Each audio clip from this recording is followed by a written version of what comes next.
Hello everyone, welcome to the Lungleng show. Tonight I'll be sharing my analysis on the upcoming election in the state of Manipur. The reason I chose the state of Manipur is because of the ongoing violence and conflict between the Meiteis and the Kukis. In times of violence and conflicts like this, election is normally very, very crucial. For that, I would like to analyze on how it's going to happen and who is going to win this upcoming election. So let's take a look at one reason in one aspect at a time. So the 18th Loksabha election is around the corner, and while in the state of Nagaland where I am, Nagaland looks very peaceful, calm and relaxed about the imminent Lok Sabha election, which probably may be due to its nature of having just one Lok Sabha seat and just one community, which is the Nagas. And the people of Nagaland do not have much dividends to get out of this election as compared to the state assembly election. And hardly anybody is bothered, whereas the sentiments and emotions of people in Manipur are already running very high, and the election fever is really getting out of control. It seems so. So in simple words, people are emotionally charged to fight for this election. And there are several reasons why people are deeply immersed into the feeling of this upcoming election in the state of Manipur. However, one major reason is the power dynamics of the three major opposing communities in the state of Manipur: the Nagas, the Meiteis, and the Kukis. So before we jump into the in-depth analysis of the issue that the people are fighting for, let us have a glance at the basic statistics of the state in regards to election. So Manipur state has two Lok Sabha constituencies: the inner Manipur Lok Sabha and the outer Manipur Lok Sabha constituencies. The inner Manipur Lok Sabha constituency, consists of 32 assembly seats of the state, meaning the MLA seats covering around 4 districts of the state, like the Imphal East, the Imphal West, Thobal district, and the Bishnupur district, which are in the valley section of the state. So this Lok Sabha constituency consists of three of the majority Meitei community and a few percentage of the Muslims as well, who are also called and known as Bangals in the state of Manipur. So this is the inner Lok Sabha constituency of the state of Manipur. So without much analysis and thinking about this constituency, which is the inner constituency, it is obvious that the victory belongs to Meiteis because these are almost 100% or a little bit of the Muslim population. It belongs to the Meiteis. So victory or whoever gets elected will be Meiteis, that's for sure. So there is no need to analyze further on, who will be getting elected from this constituency, in terms of community. So chapter's closed, and we do not need to rack our brains trying to understand the possible outcome of this election in this constituency, because a Meitei candidate will be elected, which is fair and square. However, instead, it is very crucial and urgent to look at the details of the outer constituency, Lok Sabha constituency in the state. So as I said earlier, there are two constituencies, and one confines to the Meitei area, and the other confines to the tribal hill areas, with a little bit of valley part as well. Now let's take a deep dive into the other constituency of, Lok Sabha constituency of the state, in the state of Manipur. There are about 19,59,000 voters registered in the state of Manipur, out of which about 10,10,000 are from the outer constituency. So the outer constituency comprises about 28 assembly seats. Out of 60 Manipur Assembly seats, 28 goes to the outer constituency and 32 go to the inner constituency, which are occupied by the Meiteis. So now we're talking about the outer constituency, which are occupied by the tribals mostly, and the Nepalis. The outer constituency, do not necessarily define only to the tribal areas, but there are also a little bit of, the Meitei people in Thobal district, and one in the, Imphal East district. So they make up about, and with the majority of the outer constituency falling in the region, hilly region inhabited by the Nagas and the Kukis, with the fraction of Nepali population as well. So in other words, this constituency, it has 8 seats are occupied by the Meiteis and 20 seats are occupied by the tribal people in the state assembly. Okay, so the first Lok Sabha elections in Outer Manipur constituency took place in 1952. Since then, there are 17 Lok Sabha elections held in this constituency till 2019. So this upcoming election will be the 18th Lok Sabha election to be held in this constituency. So the seat has traditionally been, considered a stronghold of the Congress Party, which has recorded 9 victories in the Lok Sabha elections held so far. So out of the 17 Lok Sabha elections conducted in this constituency, 9 of the elections have been won by the Congress. However, in the 2019 Lok Sabha election, which was the 17th Lok Sabha election, went to the Naga People's Front. So the current MP from this constituency is Mr. Lorho Foze, a Mau Naga from the Senapati district. So in the 2019 election, 8 candidates contested from this constituency, and the Bharatiya Janata Party fielded or placed one Kuki guy by the name Shokpao Mate, who is also known as Benjamin, and the Congress fielded James Kashung, a Tanghol Naga from Ukhrul district, and the Naga People's Front fielded Lorho S. Foze. So out of them, Lorho Foze of the Naga People's Front won the seat with 363,527 votes. So Mr. Shokpao Mate of the BJP came second with 289,745 votes, and while James of the Congress Party came third with about 152,510 votes. So the result was NBF won. And the Outer Manipur Lok Sabha seat, which this constituency recorded a turnout of about 78.2% in the last election, which was held in 2019. So this time, due to the ongoing issue, the voter turnout will be likely a record number, and it could even cross more than 90% of the voters' turnout because of the ongoing violence and the conflict, because the voters are highly and emotionally charged. So there is possibility of more than 90% voter turnout from this constituency on April 19. So this election is going to be very, very crucial because of the almost year-long bloodshed in the state as well. And in this constituency, there are about 10 lakhs and 10,000 voters. So out of this 10 lakhs and 10,000 voters, about 2,51,057 voters are from the valley. So let's roughly consider it as the Meitei voters. That means 7,59,061 voters are from the hills. So they are the Nagas and the Kukis. That means 24% of the votes in the outer constituency belong to the Meitei group, and the remaining about 76% of the votes belong to the Kukis and the Nagas. So now let's analyze this properly. And furthermore, it is also likely that 99% likely that it is, no Meitei will also vote for the Kuki candidates this time. And in this constituency, Meiteis have about 2,51,557 votes, which occupy about 24% of the total votes, like I mentioned. And Kukis have about 3,23,000 votes, which is about 31% of the total votes in this constituency.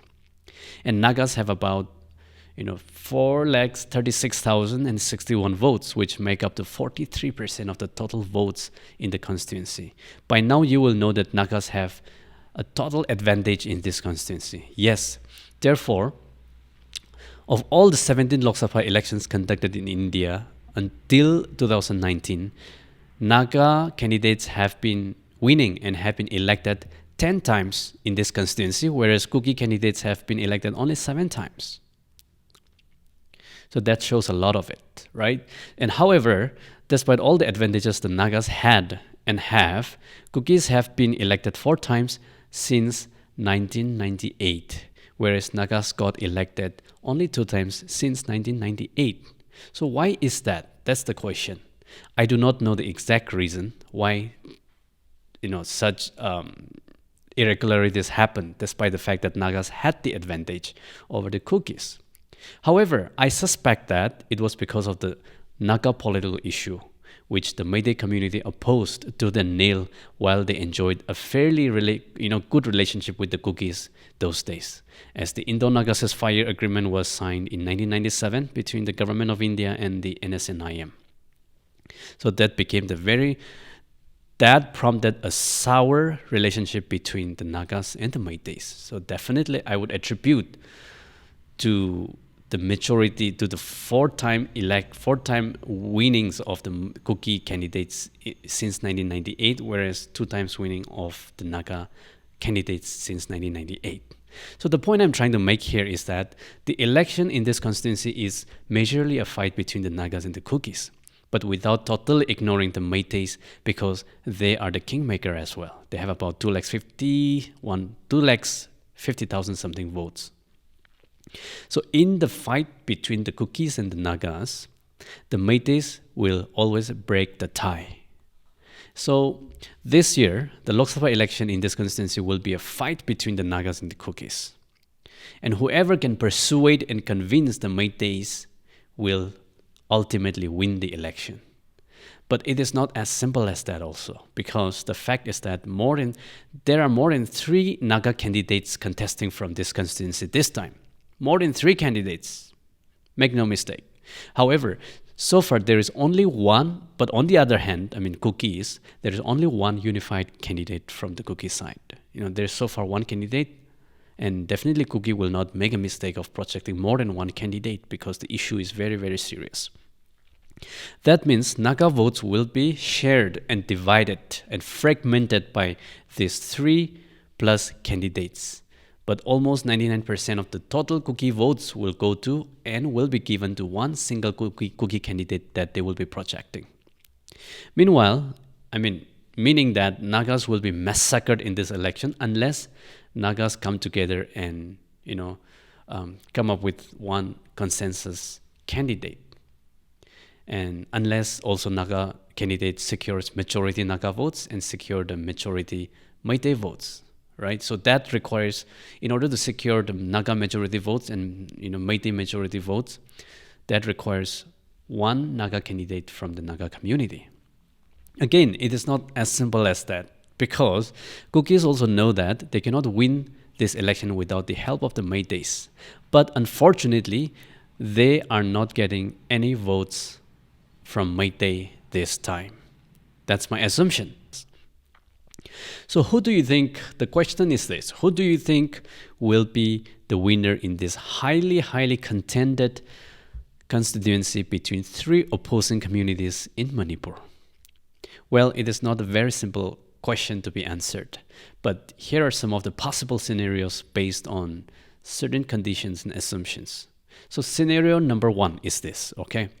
If the Nagas votes are divided by 3 or more than 3 candidates, then there is a likelihood that a Kuki candidate will ultimately get elected due to their solid vote of about, of 100% vote, which make up to about 31% of the total votes of this constituency.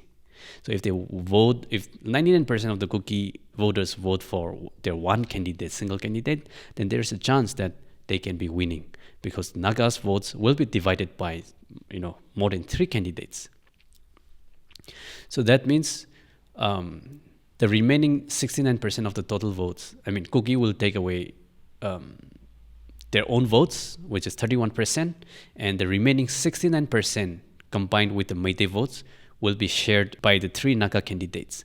And probably some of the Meitei voters will not for the Naga candidates as well. So 69% divided by 3 candidates, Naga candidates will be like 23% each. That means Kukis have secured, let's say, 31% of the total votes, whereas all the Naga candidates secure 23% votes each. That means the Kuki candidate is winning, right? So the Kuki candidate will definitely win if the Nagas are divided, if the Nagas votes are divided between or among more than 3 candidates. So here I'm considering that and assuming that there are 3 candidates already. Of course, there are more than that. But there are more than three candidates already for sure, and so it can get even worse. So Kukis have a chance. So second scenario looks like this. All right. So if Nagas come to a point to project one consensus candidate as originally directed by the Naga apex bodies like the UNC, ANSAM, and the Nagas Women Union of Manipur, then do not lose hope, do not be disheartened, because this victory belongs to the Naga candidate, because Nagas have more advantage than Kukis in this constituency, as long as Nagas project just one candidate. So this really fits into the scenario of the current NPF candidate in this constituency, Mr. Timothy Zimic. So if all the organizations come together and make a decision, resolution, adopt a resolution that because of the ongoing situation, let's just vote for one Naga candidate and from the NPF party, then Timothy Zimic will win because Nagas have advantage. So this is the scenario which can relate to Timothy Zimic. Now the third scenario looks like this.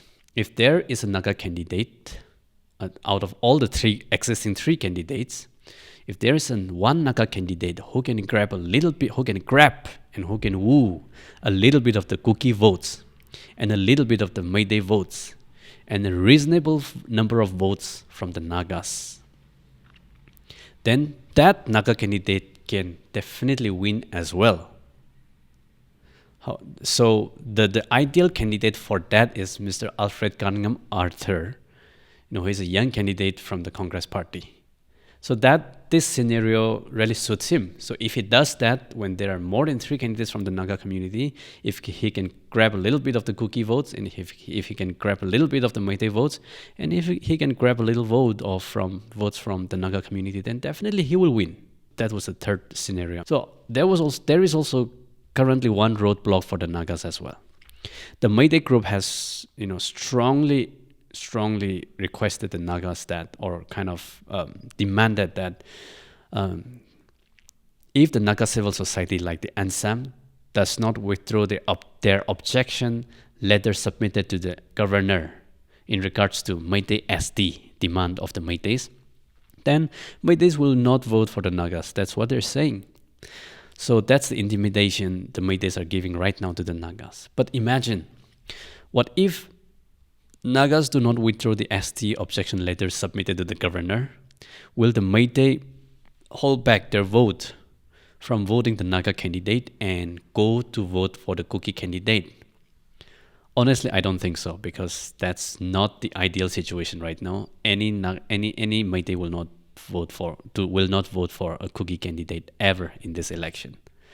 So if some of the Meitei voters do not want to vote for the Naga candidate because of the SD demand issue, because of the ANSAM's objection of the Meitei's SD demand, then those people who don't want to vote for those Meiteis who do not want to vote for the Nagas will definitely go for Nota, which is none of the above. So there is high chance of coming up with a lot of none of the above votes as well. So that's not like, because Meitei will vote, Meitei will never for the Kuki as well. So when Meiteis do not want to vote for the Nagas, for them the only option that remains is the Nota, none of the above.